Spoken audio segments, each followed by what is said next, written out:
칠판을 봐주면 됩니다. 그래서 중간고사 분석 이렇게 돼 있잖아. 일단 요약을 하자면 평소와 비슷했고 상당히 무난했다. 너 1학년 때부터 느꼈겠지만 계속 1컷이 거의 100에 육박하잖아. 지금 1학년들은 사실 안 그렇거든요. 걔네는 계속 90점 초반, 막 80점 후반 이렇게 나와. 그러니까 좀 올해 1학년들은 건대부고 간 그런 이점을 못 누리고 있는데 우리는 사실 너희가 처음에 건대부고 가려고 일지망 쓸 때 가장 큰 이유가 그거 아니었어. 근데 내신 따기 쉽다. 근데 막상 와보니까 어때? 내가 깔아주고 있는 그런 상황이 나타나기도 하고, 혹은 뭐 나는 내신을 따려고 왔더니만 너무 쉬운 나머지 막 등급 컷의 변화가 막 이렇게 요동을 치잖아요. 그러니까 어떻게 보면 내 실력이 제대로 안 담겨 있는 시험들이 많았을 수도 있기는 해. 일단은 세 가지로 이야기를 해볼게요. 일단 이번 시험 같은 경우는 뭐 그 시험의 특성을 생각해 본다면은 읽기 방법에 대한 문제, 그리고 독서 영역이다 보니까 내용을 잘 숙지했냐, 뭐 외부 지문 이 정도 크게 보면 세 가지로 나눠볼 수 있을 것 같은데, 뭐 사실 앞에서 말했다시피 그냥 무난했다라는 것 때문에 요 세 가지 유형 전부 다 그렇게 어려운 느낌은 아니었어요. 그래서 읽기 방법에 대해서 먼저 보자면, 기억나니? 보기 밑줄 친 부분을 중심으로 내용을 잘 이해한 것은, 이거 무슨 읽기였는지 딱 본 순간 떠올렸어요. 이게 어느 단어에 들어갔는지 기억나? 사실 나도 지금 기억이 안 나, 이제. 그래서 여기에서 드러난 맹자의 태도가 뭐야, 그러면? 뭐 하며 읽어야 되는 거야? 지금 맹자의 태도는 어떤 거야? 여기 밑줄 쳐져 있죠? 자신에게 돌이켜 살펴볼 것이니, 자신의 태도를 성찰하는 거. 심지어 그와 관련된 서술형이 나왔었죠. 뭐 어쨌거나 요 9번 문제, 그리고 뒤에도 보면은 뭐 10번 문제, 읽기 활동에 대한 설명, 요것도 나왔고, 그 다음에 하나만 더 보자면 16번 읽기 방법에 대한 설명, 이게 지금 3문제나 나왔어요. 그러니까 완전 교과서 중심으로 나오는 학교라는 거예요. 결국 읽기 방법 자체가, 사실 고2쯤 되면 이런 문제는 난 솔직히 개인적으로 안 냈으면 좋겠거든. 왜냐하면 내 실력이 제대로 담긴다기보다는 그냥 진짜 교과서 다 달달 외워야 되는 수준이기 때문에. 근데 그건 노력이죠, 어떻게 보면. 그 노력만 잘하면 맞출 수 있는 문제들이었고, 그 다음에 뭐 내용을 숙지했느냐에 대해서는 좀 너무, 하나만 더 보면 이제 이것도 어떻게 보면 전개 방식에 대한 것도 어떻게 보면 이제 읽기 방법 쪽으로 좀 넣을 수가 있을 텐데, 이건 정답이 유추였던 거에 대해서. 유추도 많이 했었죠. 뭐 특징이라면 이제 모르는 지문이 나왔기 때문에 조금 어려웠을 수도 있다는 점. 우리가 했었던 건 이제 이옥설이라는 지문을 바탕으로 유추가 나왔었던 거고, 중학교 문제잖아, 이런 거. 나는 진짜 이거 보고 충격 먹었던 게, 윗글에 쓰인 수사법 전개 방식이 아닌 것은 참. 뭐 어쨌건 이것도 전개 방식에 대한 거, 읽기 방법 쪽에 좀 연결해 볼 수가 있을 것 같아요. 이것도 이제 뭐 표현법이나 혹은 전개 방법이라는 측면에서 좀 같이 묶을 수 있을 것 같아요. 이거 무슨 표현법이죠? 연세법이 되겠죠. 요거는 그 안창호 씨가 쓴 지문 안에 들어가 있었던 그거였었던 거고, 우리 했었으니까 이것도 좀 나름 쉬웠었던 거죠. 이제 외부 지문 쪽을 좀 얘기를 해보자면은, 이제 너희 시험 같은 경우는 외부 지문이 항상 이제 오지선다로 그 안에서 외부 시조를 5개로 내는 편이잖아. 이번 시험도 마찬가지로 그렇게 나왔었고요. 기본적으로 너희 학교에서 정선의 태도를 물어볼 때도 오지선다형으로 이렇게 시조를 내는 편이 많았고, 시나 시조 같은 것들. 이번 시험도 어김없이 그게 나왔었다라는 거를 좀 확인해 볼 수가 있을 것 같아요. 그래서 외부 지문 같은 경우는 요거 하나, 그리고 나머지 하나 더 본다면은 맹자, 아까 처음에 봤었던 그 맹자 글 있잖아. 그 밑줄 쳐져 있었던 자신을 돌이켜보는 거. 근데 이게 지금 윤동주 씨가 나왔거든? 솔직히 이거 중학교 때도 배웠을 거고 고등학교 올라오면서 한 번쯤 충분히 봤을 거야. 태도가 성찰이라는 것도 충분히 알 수가 있을 거고요. 지금 외부 지문을 하긴 좀 이상한 그런 문제였습니다, 이것도.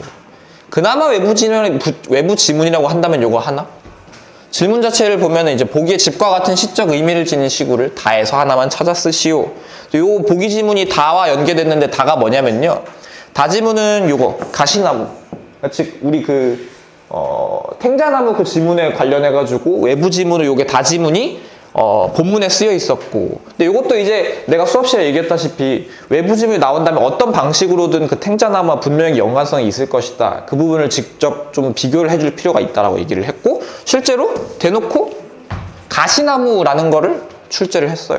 이것도 외부 지문이기는 하지만 우리가 기본적인 교과서 지문을 토대로 생각을 해본다면 비교 감상할 수 있는 수준인 거고, 요거를 토대로 우리가 방금 봤었던 요 문제, 밑줄친 집, 당신이 내 안에 집을 짓지 않은 까닭이다. 이 어떤 이제 쉬어가는 그런 공간이라는 의미로서 작용을 하고 있는 거고, 그래서 이제 다지문에서 찾아서 하나만 쓰시오. 그래서 얘가 정답이 쉴 곳이었던 거. 즉 이제 이 안에서 뭔가 쉬어가는 그런 공간, 뭐 쉴 곳 혹은 유사답안으로 편할 곳, 그런 식으로, 혹은 쉴 자리, 이런 것들이 나왔었는데, 이것도 결국에는 내가 얘기해주고 싶은 건 그거예요. 이제 외부 지문 공부 좀 하는 친구는 좀 알 수 있을 거야. 이번 시험 자체도 외부 지문이 나왔다고는 하지만 절대 어렵지 않았다는 거야. 그래서 아까 뭐 1등급 컷이 대략 뭐 안 알려줬다고 하는데 한 이쯤 될 것 같아요. 그러니까 한 문제나 두 문제, 한 문제도 간당간당한 수준이 될 거고, 그치? 그런 상황이라는 겁니다. 그래서 아까 초반에 이제 세 가지로 나눴는데, 첫 번째 읽기 방법에 대한 거, 두 번째 내용을 잘 숙지했느냐, 독서 영역의 특징, 그 다음에 세 번째로는 외부 지문. 그래서 지금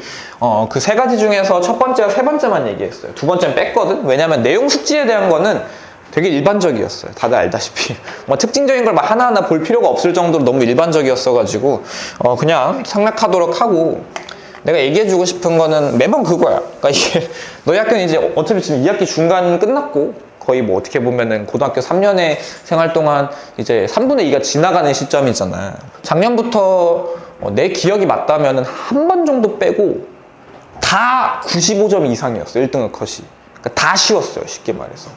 한 번 정도는 아니었던 것 같아. 딱 한 번. 그러니까 이게 주변 광남고나 동대부여고랑 비교해봤을 때 우리 건대부고는 진짜 방금 봤다시피 일단은 외부 지문이 출제되는 수도 현저하게 적고, 그리고 다른 일반적인 내용 이해에 대한 그런 문제 난이도 자체도 굉장히 쉬운 편이에요. 뭐 하라고는 했지만 하가 아닐 수도 있어요. 그러니까 상대적으로.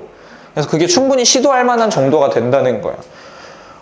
그래서 나는 뭐 예를 들어서 이번 시험이 지난번의 시험보다 뭔가 등급이 떨어졌다거나 혹은 지금까지도 성적이 안 나온다거나 한다면은 나는 이제 그걸 좀 했으면 좋겠어. 너희는 정말 문제 교재 한 것만, 진짜 한 것만, 모든 문제에 대해서 선지의 근거를 싹 다 찾아보는 연습을 하면은, 그것만 제대로 하면 성적이 안 나올 이유가 절대 없어요. 내가 장담해 줄게. 근데 안 나왔다? 그거는 내가 가감히 말하지만 본인 문제입니다. 그 본인 문제야. 진짜 어쩔 수 없어. 이게 충분히 풀 수 있거든요.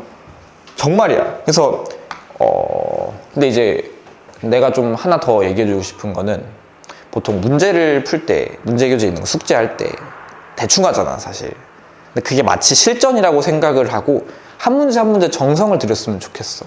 보통 이제 문제를 풀 때 내 자리에 보면 핸드폰이 올려져 있고 막 정신 집중하기 힘들잖아. 딴 생각하다가 밥 언제 먹지? 핸드폰 보면서 남친 연락 왔나? 이러면 안 된단 말이야. 그러니까 적어도 핸드폰을 보고 싶으면 딱 한 세트 있잖아. 세 문제 정도 있을 거야. 혹은 네 문제. 그거 다 하고 그 뒤에 핸드폰을 봐. 그건 괜찮아. 근데 그 하는 중간에 핸드폰을 보게 된다면 집중력이 깨진단 말이야. 적어도 그 한 세트만큼은 내가 완벽하게 집중해서 뭐 5분에서 10분 정도 풀고 그 다음에 내가 놀겠다는 생각을 하라는 겁니다. 그리고 그 과정 안에서 채점을 한 뒤에 뭐 1, 2, 3, 4번, 뭐 3번이 틀렸고 2번이 맞았고 상관없이 이 문제가 맞았고 틀렸고 그 과정 말고 내가 10분 동안 풀었던 과정 속에서 1번 문제 선지를 어떻게 찾았지? 2번 문제는 헷갈렸는데 2번 선지가 왜 헷갈렸었지? 이것들을 떠올리면서 오답을 해야 된다는 겁니다. 그것만 충실히 해도 돼. 정말. 냉정하게 말하면 나는 이제 너희가 못한다는 건 절대 아니고 시험의 수준으로 보면 고1이 고2보다 어려운 것 같아요 지금.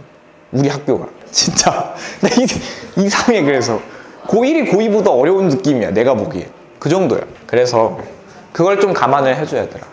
정말 문제교재 내가 뭐 2권 다 풀라고도 안 하고 한 것만, 내가 지금 말한 것만 지켜도 충분히 고득점 받을 수 있어요. 알겠지?